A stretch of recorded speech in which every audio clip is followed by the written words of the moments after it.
5వ అధ్యాయము మొదటి నుంచి 13 వచనాల వరకు ఉన్న వాక్య భాగాన్ని ఒకసారి మన ఆలోచన చేస్తున్నట్లయితే, ఒక అపవిత్ర ఆత్మ పట్టిన వాడు ఏ విధంగా అక్కడ స్వస్థత పొందుకున్నాడో మనం చదువుతాం ఆ వచనాల్లో.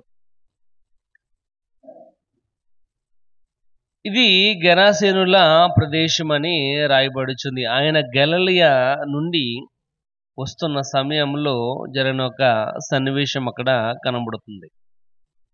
ఇది గలిలయ సముద్ర తీరానికి తూర్పు వైపున నుండి మనం చూస్తున్నట్లయితే 30 మైళ్ళ దూరంలో ఉన్న యొక్క ప్రదేశం గెరాసేనుల దేశం. ఇది సముద్ర తీరానికి 10 మైళ్ళ దూరంలో ఉంది ఈ ప్రదేశం.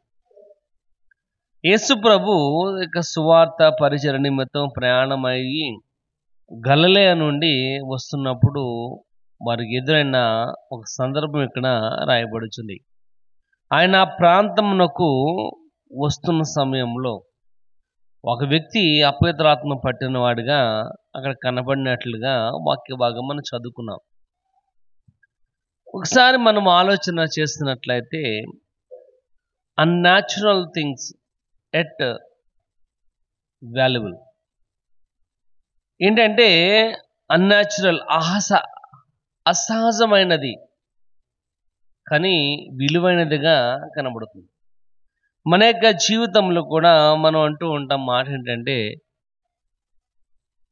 కీడెంచి మేలెంచాలి అని. అంటే మేలు వెనకాల కీడన్నది దాగుంటుంది అని, లేకపోతే కీడు వెనకాల మేలు అన్నది ఉంటుంది. ఇక్కడ సందర్భం మనం చూస్తున్నట్లయితే ఇది క్వైట్ అన్యాచురల్, అంటే సహజమైనది అయితే కాదు. అతని యొక్క జీవితంలో జరిగిన యొక్క సందర్భం. ఎప్పుడు మన యొక్క జీవితంలో అన్యాచురల్గా అసహజంగా జరిగే క్రియలు ఎప్పుడు ఉంటాయి అంటే, ఎప్పుడైతే సాతాను యొక్క ప్రభావము మన మీద ఉందో అప్పుడే మన యొక్క జీవితంలో ఏ చేసినా అన్యాచురల్గానే ఉంటుంది, సహజంగా అయితే ఉండదు. అంటే అవన్నీ కూడా విరుద్ధముగానే జరుగుతూ ఉంటాయి.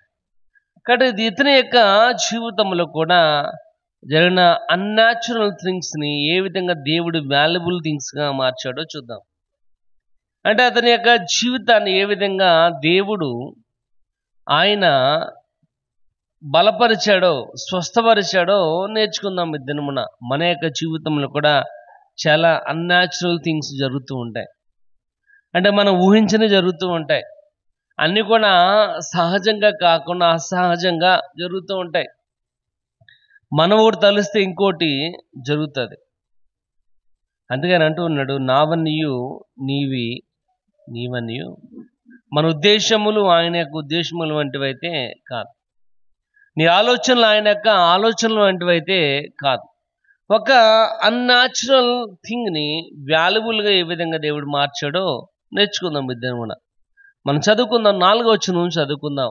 మొదటిగా, పలుమారు వాని కాళ్ళకును చేతులకును సంకెళ్ళు వేసి బంధించినను వాడు ఆ చేతి సంకెళ్లను తెంపి కాలి సంఖ్యలను తుత్తునీయులుగా చేసెను గనుక ఎవడును వానిని సాధుపరచలేకపోయి. ఇక్కడ రాయబడుచుంది అన్యాచురల్ స్ట్రెంగ్త్, అసహజమైన బలం. ఇది ఇక్కడ మనం చదివినట్లయితే ఆ చదవగానే అర్థమవుతుంది ఏంటంటే, ఆ యొక్క అన్యాచురల్ స్ట్రెంగ్త్ అని ఏంటంటే, వాని కాళ్ళకును చేతులకును సంకెళ్ళు వేసి బంధించినను వాడు ఆ చేతి సంఖ్యలను తెంపి కాళ్ళ సంఖ్యలను తుత్తినీయులుగా చేశాడు. అంటే ఏంటంటే, ఒక దారాన్ని చూడండి, మనం ఎన్ని ముక్కలుగా తెంపగలం. ఒక దారం ఉందనుకోండి, ఒక పొడిగంటి దారం, దాన్ని ఎన్ని పేటలు వేసినా కానీ మనం వెంటనే దాన్ని తెంపేయగలం. ఇక్కడ రాయబడుచుంది ఆ యొక్క సంఖ్యలను ఆ దారం వలె వాడు తెంపేస్తున్నాడు. అంటే ఆ ఎంత బలమో అక్కడ కనబడుతుంది, అన్యాచురల్ స్ట్రెంగ్త్. మన యొక్క జీవితంలో కూడా ఆలోచన చేస్తున్నట్లయితే సాతాను చేసే యొక్క క్రియలలో ఇది చాలా శక్తివంతమైనది, అన్యాచురల్ స్ట్రెంగ్త్. అంటే అసహజమైన యొక్క బలం. వాడు కూడా నీ యొక్క జీవితాన్ని ఆ విధంగా తన యొక్క బలాన్ని ఉపయోగించి నాశనం అనేది చేయగలడు. ఒకసారి చూద్దాం ఒక ఎగ్జాంపుల్. లూకాసు సువార్త 4వ అధ్యాయము. లూకాసు సువార్త 4వ అధ్యాయము 5వ వచనం ఒకసారి చదువుకుందాం. అప్పుడు అపవాది ఆయనను తీసుకొని పోయి భూలోక రాజ్యములన్నిటినీ ఒక నిమిషములో ఆయనకు, ఇక్కడ రాయబడుచుంది, అపవాది ఏం చేస్తాడంట, భూలోక రాజ్యాలన్నీ ఎంత టైంలో అంట, ఒక్క నిమిషంలోనే. అంటే ఏమా ఒక నిమిషంలో మనం ఎంత దూరం నడవగలం, ఒక నిమిషంలో ఎన్ని ఊళ్ళు మనం తిరగగలం. ఇక్కడ రాయబడుచుంది అన్యాచురల్ స్ట్రెంగ్త్, అసహజమైన శక్తి కలిగిన వాడు ఎవరంటే సాతాను. మానవుని యొక్క జీవితంలో ఎప్పుడైతే ఆ యొక్క సాతాను ఉంటాడో జరిగే క్రియలన్నీ కూడా అన్యాచురల్గానే ఉంటాయి. కానీ ఇక్కడ రాయబడుచుంది అన్యాచురల్ స్ట్రెంగ్త్. ఎప్పుడైతే నువ్వు సాతాను చేత ప్రభావితం అవుతావో అప్పుడు తన బలాన్ని చాలా ఎక్కువగా కనబడుతూ ఉంటుంది. ఇక్కడ ఒక నిమిషములో అపవాది ఏం చేశాడంట, యేసు ప్రభుకి భూలోక రాజ్యాలన్నీ కూడా ఒక్క క్షణములో చూపించేశాడు. అది అతని యొక్క స్ట్రెంగ్త్. ఇక్కడ రాయబడుచు, అందుకే ఇక్కడ అంటున్నాడు, వాడు సంకెళ్లతో వాడిని బంధించినప్పటికీ పలుమార్లు వాడు చేతి సంఖ్యలను తెంపి కాళ్ళ సంఖ్యలను తుత్తునీయులుగా చేసిన కనుక ఎవడు వానిని సాధు చేయలేకపోయాడు. అంటే ఎవరు కూడా అతనిని కంట్రోల్లో తేలేకపోయారు. ఎందుకంటే సాతాను యొక్క క్రియలు అంత భయంకరంగా ఉంటూ ఉంటాయి. కాబట్టి మనము మన బలాన్ని కాదు కానీ ఎదుటివాడి బలాన్ని కూడా మనం అంచనా అనేది వేయాలి. వాడు ఎటువంటి వాడో తెలుసుకోవాలి. ఇక్కడ రాయబడుచుంది యేసు ప్రభుకే ఒక క్షణములో భూలోక రాజ్యాలన్నీ కూడా చూపించాడంటే వాడు సహజమైన వాడైతే కాదు. చూడండి, ఒకసారి చూద్దాం. 1వ యోహాను పత్రిక 2వ అధ్యాయం 15-16 వచనాలు ఒకసారి చూద్దాం. 1వ యోహాను పత్రిక 2వ అధ్యాయం 1వ యోహాను పత్రిక.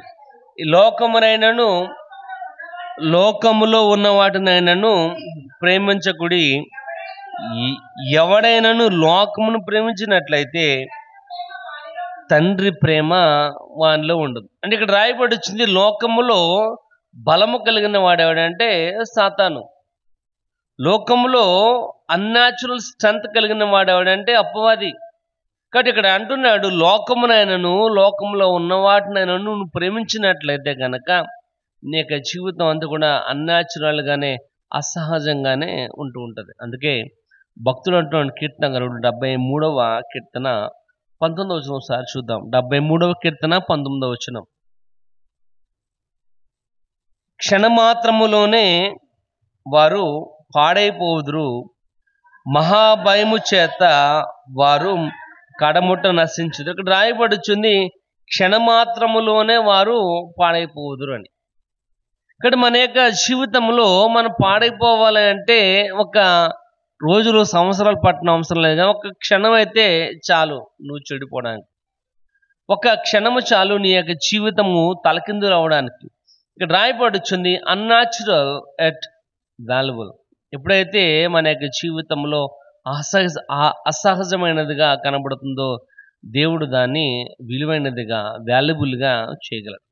ఇతని యొక్క జీవితం ఎలా ఉందంటే అన్యాచురల్గా ఉంది. ఎందుకంటే సాతాను యొక్క బల ప్రభావం అతని మీద ఎక్కువ ఉండటం వల్ల ఎవడు కూడా అతన్ని కంట్రోల్ చేయలేనటువంటి భయంకరమైన స్థితిలో అక్కడ కనబడుతున్నాడు. ఒకసారి చూడండి, అందుకే మార్కు సువార్త 4వ అధ్యాయం 15వ వచనం ఒకసారి చూద్దాం.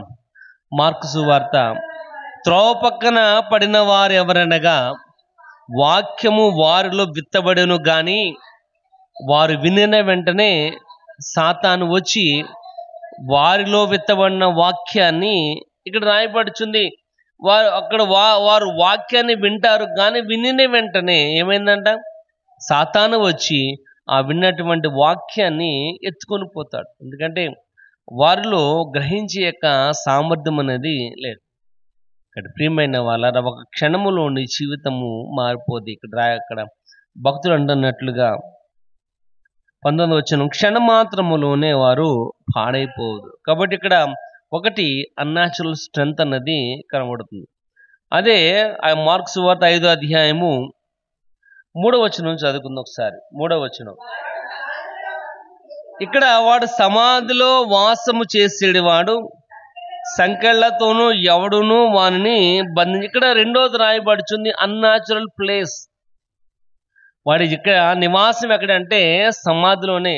సమాధులు ఎవరు కూడా కాపురం అనేది ఉండరు. సమాధులు ఎవరు కూడా సంచారం అనేది చేయరు. కానీ వీడి యొక్క నివాసం ఎక్కడంటే సమాధి నివాసం. ఇక్కడ రాయబడుచుంది వాడు సమాధిలో నివాసము చేసేవాడు అంటున్నాడు. కాబట్టి వ్యర్థమైన ప్రదేశం, ఉపయోగకరమైన ప్రదేశం అయితే కాదు. అది అందరూ తిరిగే ప్రదేశం అయితే కాదు. అది ఉండే ప్రదేశం ఏంటంటే ప్లజెంట్గానే ఉంటుంది, ప్రశాంతంగా ఉంటుంది, ఏ డిస్టర్బెన్స్ ఉండదు. కానీ ఆ ప్రదేశంలో ఎవరు కూడా నివాసం అనేది చేయరు. ఎవరు కూడా సమాధి ఉన్న ఇంటి దగ్గర ఎవరు కూడా ఉండరు. ఎందుకంటే అది అన్యాచురల్ ప్లేస్, సహజమైనది అయితే కాదు.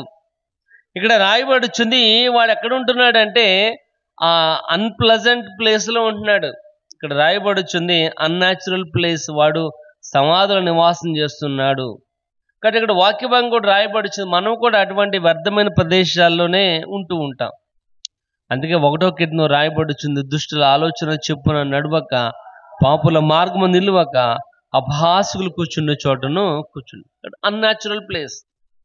మనం కూడా ఆ విధంగా అన్యాచురల్ ప్లేస్లో ఉన్నట్లయితే అది వాల్యుబుల్గా అయితే ఉండదు.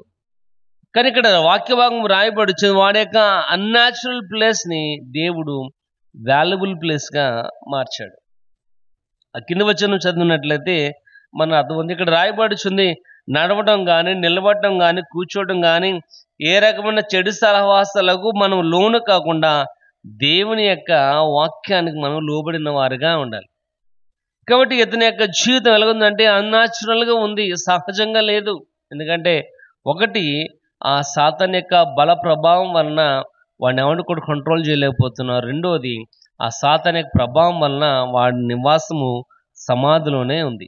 కాబట్టి మనకు బెస్ట్ ఎగ్జాంపుల్ ఎవరంటే లూకా రాసిన 15వ అధ్యాయంలో 13వ వచనంలో ఒక వ్యక్తి కనబడుతున్నాడు, తప్పైన కుమారుడు. కొన్ని దినములైన తరువాత ఆ చిన్న కుమారుడు సమస్తమును కూర్చుకొని దూరదేశమునకు ప్రయాణమై అచ్చట తన ఆస్తిని దుర్వ్యాపారము చేసెను.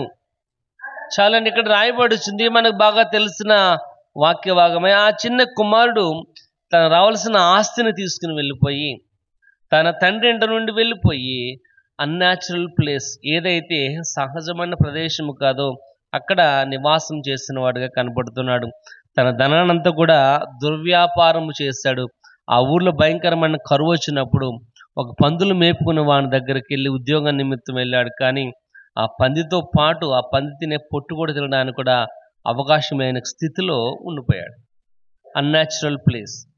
ఎప్పుడైతే సాతాను మన యొక్క జీవితంలో ఉందో అది నడిపించే బాట అంతా కూడా అన్యాచురల్గానే ఉంటుంది. ఇక్కడ దేవుని యొక్క వాక్య భాగం రాయబడుచుంది అన్యాచురల్ ఎట్ వాల్యుబుల్. ఎప్పుడైతే అసహజంగా ఉంటుందో దేవుడు దాన్ని వాల్యుబుల్గా ఉపయోగపడే విధంగా మార్చగలడు. ఇక్కడ ఒకటి అన్యాచురల్ స్ట్రెంగ్త్ కనబడుతుంది, రెండు అన్యాచురల్ ప్లేస్ కూడా కనబడుతుంది. మూడవది చూద్దాం, 5వ వచనం చదువుకుందాం. వాడు ఎల్లప్పుడూ రాత్రింబగళ్ళు సమాధిలోను కొండలలోను కేకలు వేయచ్చు తన్ను తాను రాళ్లతోనూ గాయపరచుకొనుచు ఉండెను. ఇక్కడ మూడోది రాయబడుచుంది అన్యాచురల్ థింగ్స్. ఏంటంటే తన యొక్క దేహాన్ని వాడే బాధపరుచుకుంటున్నాడు. తన దేహాన్ని వాడే కత్తులతో రాళ్లతో కోసేసుకుంటున్నాడు. అంటే వాడు చేసే అన్ని కూడా అన్యాచురల్ థింగ్స్ గానే ఉన్నాయి. శరీరాన్ని గాయపరుచుకుంటున్నాడు. ఎందుకంటే సాతాను ఇక్కడ రాయబడుచుంది ప్రతి చూడ ఆ వచనంలో వాడు ఎల్లప్పుడూను అంటే రాయబడుతుంది, రాత్రింబగళ్ళు అంటున్నాడు. పగలు రాత్రి అని తేడా లేకుండా వాడు సమాధిలో నివాసం చేస్తూ తన శరీరాన్ని వాడే చేతులారా పాడు చేసుకున్న వాడుగా కనబడుతున్నాడు. ఇక్కడ ప్రియమైన వాళ్ళరా, దేవుని యొక్క వాక్య భాగం ఇక్కడ రాయబడుతుంది. అన్యాచురల్ థింగ్స్ని దేవుడు వాల్యుబుల్ థింగ్స్గా మార్చగలడు. ఉదయకాల సమయంలో దేవుని యొక్క వాక్యం వింటున్న నీవు, దేవుని యొక్క వాక్యం సెలవిస్తుంది, నీ యొక్క జీవితంలో జరుగుతున్న అన్యాచురల్ థింగ్స్ని దేవుడు వాల్యుబుల్ థింగ్స్గా మార్చగలడు. ఎప్పుడు మనం దేవుని మీద ఆధారపడాలి. ఇక్కడ ఈ యొక్క ప్రదేశము, ఈ యొక్క వ్యక్తిని కనుక మనం చూసుకున్నట్లయితే తన యొక్క జీవితంలో ఏది కూడా సహజంగా ఏమి కూడా జరగట్లేదు. అందరి వల్లే వాడు ఉండట్లేదు, వాడు కొంచెం డిఫరెంట్గా నది కనబడుతున్నాడు. ఇక్కడ రాయబడుతుంది, వాడు శరీరాన్ని వాడే నాశనం చేసుకున్న వాడిగా ఉంటున్నాడు. చూడ ఒక ఎగ్జాంపుల్ మనం చూద్దాం. 1వ రాజుల గ్రంథము సార్ చూద్దాం. 1వ రాజుల గ్రంథము 18వ అధ్యాయము 28వ వచనం చూద్దాం. 1వ రాజుల గ్రంథము, వారు మరి గట్టిగా కేకలు వేయచ్చు, రక్తము కారు మట్టుకు తమ మర్యాద చెప్పున కత్తులతోనూ శాస్త్రములతోనూ తమ దేహములను కోసుకొని. చూడండి, ఇక్కడ ఒక ఫైటింగ్ అనేది జరుగుతుంది. బయలుదేవతకి దేవునికి అంటే ఏలియాకి మధ్యన ఒక యుద్ధం అనేది జరుగుతుంది. అక్కడ బయలుదేవతలు ఫాలో అయ్యే వాళ్ళు అంతా అంటున్నారు, మా దేవుడే గొప్పోడు అని. ఏలియా అంటున్నాడు, మా దేవుడే గొప్పవాడు. కాబట్టి వారిద్దరి మధ్యన ఒక డిస్కషన్ అనేది అక్కడ జరుగుతున్నట్లుగా కనబడుతుంది.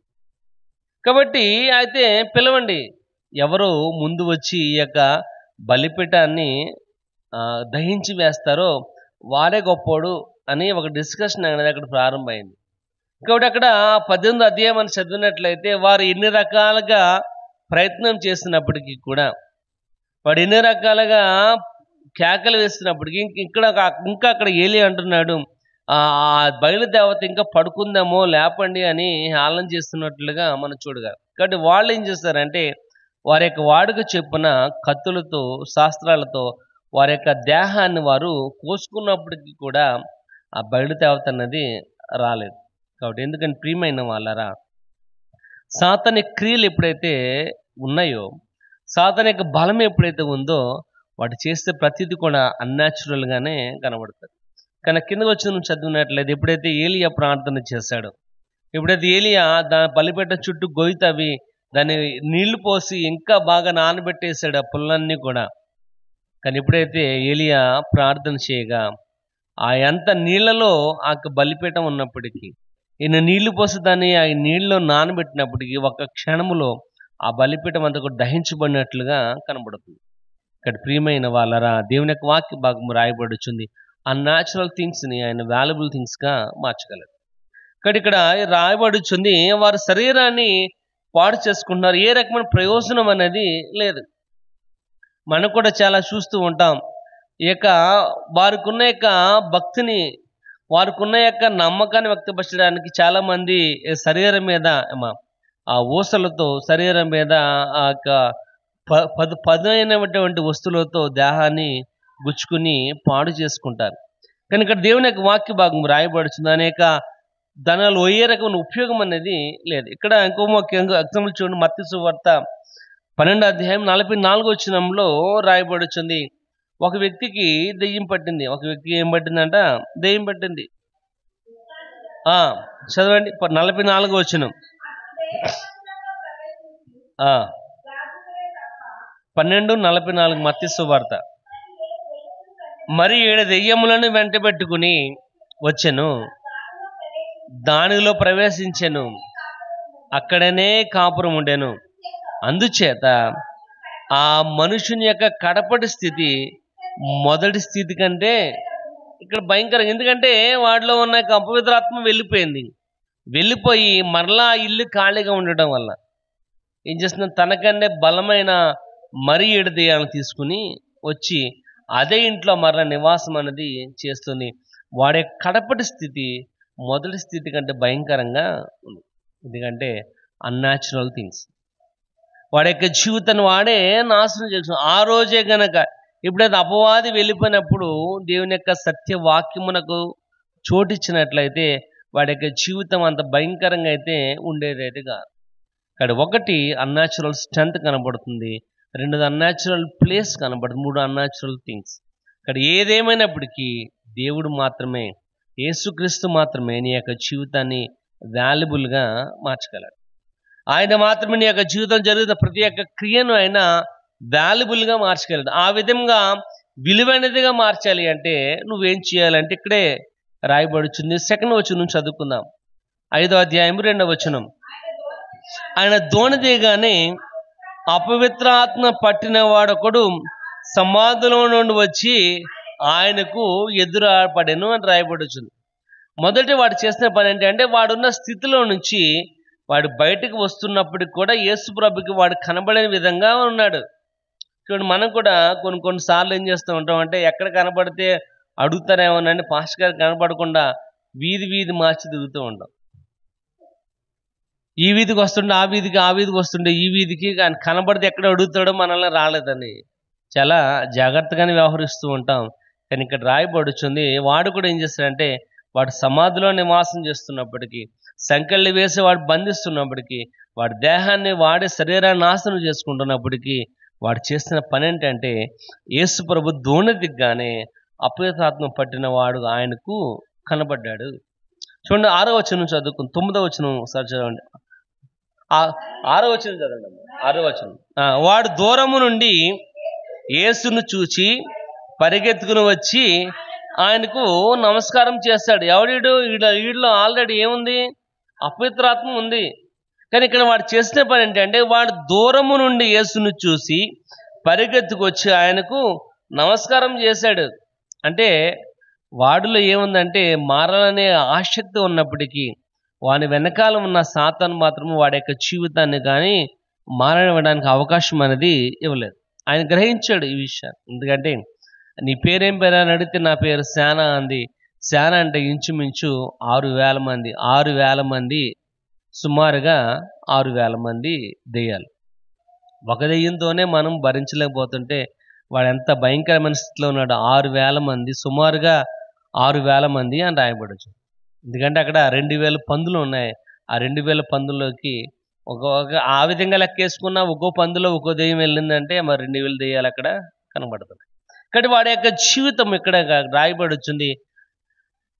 వాల్యుబుల్గా ఉండడానికి గల కారణం ఏంటంటే వాడు దూరం నుండి యేసును చూసి పరిగెత్తుకుని వచ్చి ఆయనకు నమస్కారం చేసినట్లుగా రాయబడుతుంది. అది వాడు చేసిన ఒక మంచి కార్యం. అది ఇక్కడ రాయబడుచున్న నీ జీవితాన్ని ఆద్యాంతం మార్చగలదు ఏంటంటే దేవుని యొక్క వాక్యం మాత్రమే. నీ జీవితంలో ఉన్న పరిస్థితులను మార్చగలిగిన దేవుని యొక్క వాక్యం. అంతే తప్ప వేరే ఆప్షన్ అనేది లేదు. నీ జీవితం వాల్యుబుల్గా ఉండాలంటే పరిశుద్ధ లేఖనం ఒకటే తప్ప వేరొక ఆప్షన్ అనేది లేదు.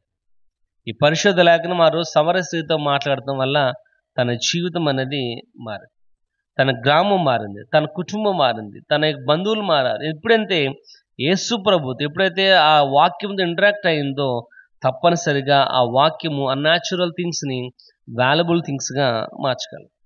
నీ జీవితం జరుగుతున్న అసహజమైన క్రియలను విలువైనదిగా దేవుడు మాత్రమే మార్చగలడు, ఇంకెవరు కూడా కాదు. కానీ ఇక్కడ రాయబడుచుంది అదే. చూడండి, 5వ అధ్యాయం సార్ చూద్దాం. 5వ అధ్యాయం 15వ వచనం సార్ చూడు. 15వ వచనం. జనులు జరిగినది చూడవెళ్ళి యేసునొద్దకు వచ్చి సేన అను దెయ్యములు పట్టినవాడు బట్టలు ధరించుకుని స్వస్థ చిత్తుడై కూర్చుండి ఉండుట చూచి భయపడ్డారు. ఇక్కడ రాయబడుచుంది.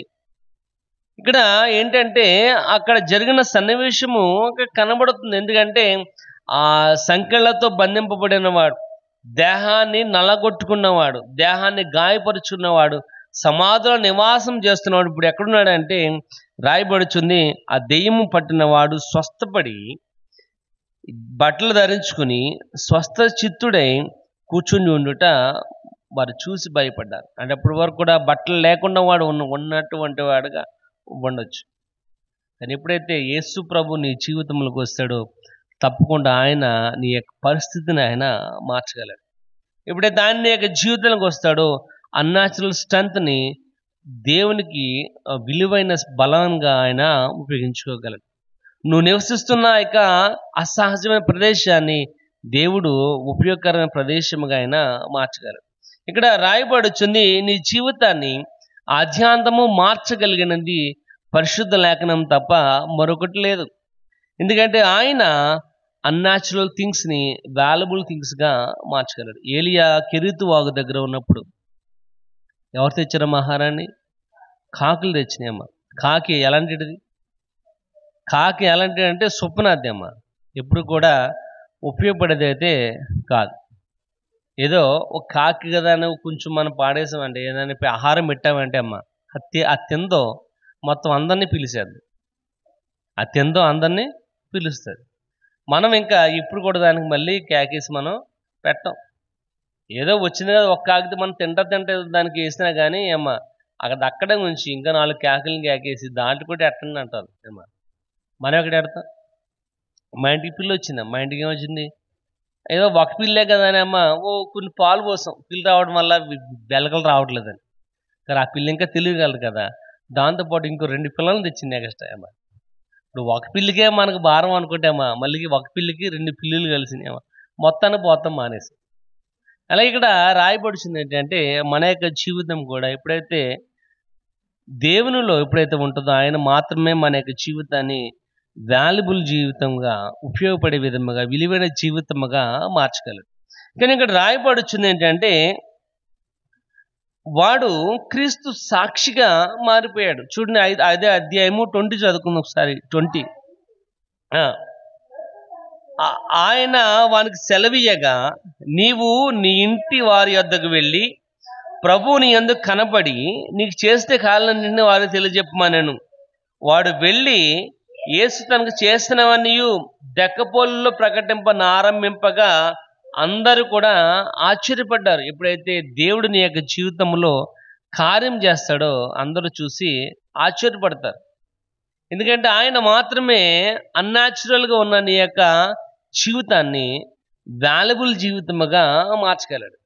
ఉపయోగపడని ఈడి వేస్ట్ అనుకున్న వాడిని దేవుడు ఉపయోగపడే విధంగా మార్చగలడు అమ్మా. యేషోబు యొక్క జీవితంలో తన అన్నయ్యలు అనుకున్నారు, మా తమ్ముడు వేస్ట్ ఫెలో.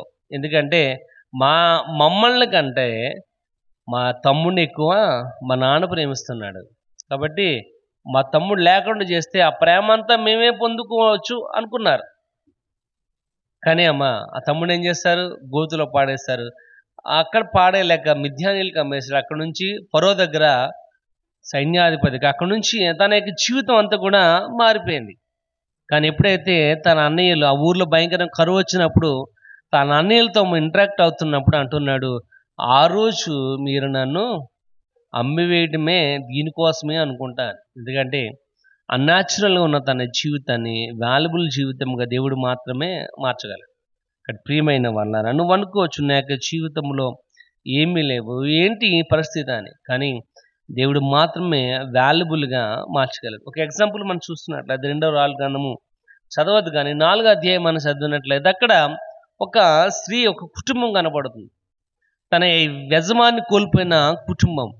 ఆ అప్పుల వాళ్ళు వచ్చి ఏం చేస్తారంట, అమ్మ నువ్వు గనక అప్పు కట్టకపోతే గనక నీ 2 కుమారులను కూడా మేము తీసుకుని వెళ్ళిపోతామని.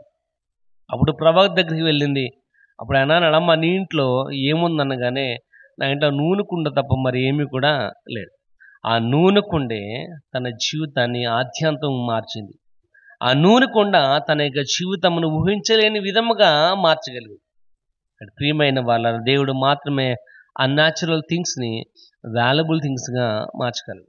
నీ యొక్క జీవితం నువ్వు అనుకోవచ్చు, నా యొక్క జీవితం అన్యాచురల్గా ఉంది, ముందుకు పనికిరాకుండా ఉంది, ఏ రకమైన ఉపయోగం లేదో అనుకోవచ్చు. కానీ ఆయన మాత్రమే దాన్ని వాల్యుబుల్గా మార్చగలడు. అందుకంటున్నాడు, తగిన సమయమున అనే పదము అనేది వాడబడింది. ఏంటంట? తగిన సమయము అంటే ప్రతిదానికి ఒక రోజు అనేది వస్తుంది. ఆ రోజున తప్పకుండా నీ యొక్క జీవితము అన్యాచురల్గా ఉన్నప్పటికీ, అన్యాచురల్ ప్లేస్లో ఉన్నప్పటికీ, అన్యాచురల్ థింగ్స్ నీ యొక్క జీవితం జరుగుతున్నప్పటికీ ఆయన మాత్రమే దాన్ని వాల్యుబుల్ థింగ్స్గా మార్చగలరు. ఇక్కడ ప్రియమైన వారా, ఆ రోజున ఆ యొక్క నూనె కొండ ద్వారా ఆ అద్భుతాన్ని చేసిన దేవుడు, ఈరోజు దేవుని యొక్క వాక్యాన్ని వింటున్న నువ్వు కూడా నీ యొక్క జీవితంలో అటువంటి యొక్క స్థితి కనుక, ఇబ్బంది కనుక ఉన్నట్లయితే ఆయన కూడా తప్పకుండా వాల్యుబుల్గా ఆయన మార్చగలడు. ఎందుకాల సమయంలో దేవుని యొక్క వాక్యం వింటున్నా నీ జీవితం కూడా అన్యాచురల్గా ఉన్నప్పటికీ ఆయన మాత్రమే దాన్ని విలువైన జీవితముగా, వాల్యుబుల్ జీవితముగా మార్చగలడు. ఎప్పుడు అంటే మనం ఆయనతో ఇంటరాక్ట్ అయినప్పుడు, ఆయనతో మాట్లాడినప్పుడు. ఇక్కడ రాయబడుచుంది, వాడు ఏం చేశాడంటే 6వ వచనంలో, వాడు దూరముగా ఉండి యేసును చూసి పరిగెత్తుకుని వచ్చి నమస్కారం చేసి అంటున్నాడంట, యేసు సర్వోన్నతుడైన దేవుని కుమారుడా, నాతో నీకేం పని అంటున్నాడు. అంటే వాడికి తెలుసు దేవుడు ఎవరు, వాడికి తెలుసు యేసు ప్రభు యొక్క వాల్యుబుల్ ఏంటి, ఉపయోగం ఏంటో. యేసు ప్రభువుని కనుక అంగీకరిస్తే వాడి జీవితాన్ని ఏ విధంగా మార్చుకోగలడు. ఎందుకంటే వాడు నశించిపోవడం వాడికి ఇష్టం లేదు, వాడు ఆ దేహంలోనే ఉండాలని వాడు ఆశపడ్డాడు. కనుక ఆ సేన రిక్వెస్ట్ చేసింది, ప్రభా మేము కనుక ఒకవేళ ఈయన్ని విడిచి కనుక వెళ్ళిపోవాలంటే మేము వేరొక ఆప్షన్ మాకు కావాలి, ఎందుకంటే మేము ఎక్కడెక్కడ ఉండేవాళ్ళం అయితే కాదు. కనుక ఇదిగో దూరంగా పందుల గుంపు కనపడుతుంది, దాంట్లో మమ్మల్ని పంపించేయండి. ఎందుకంటే వాడికి చోటిస్తే నీ జీవితాన్ని సర్వనాశనం అనేది చేస్తాడు.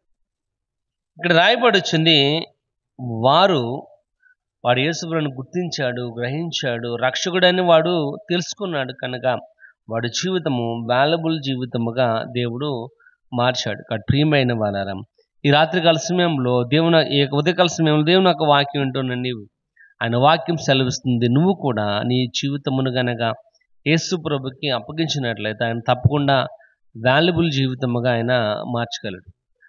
ఆ విధముగా అట్టి కృపను దేవుడు మనకు అనుసరణ ప్రార్థన చేద్దాం. దేవుడి కొద్ది మాటలు మనం ఇంట్లో దీవించి ఆశీర్వదించును గాక.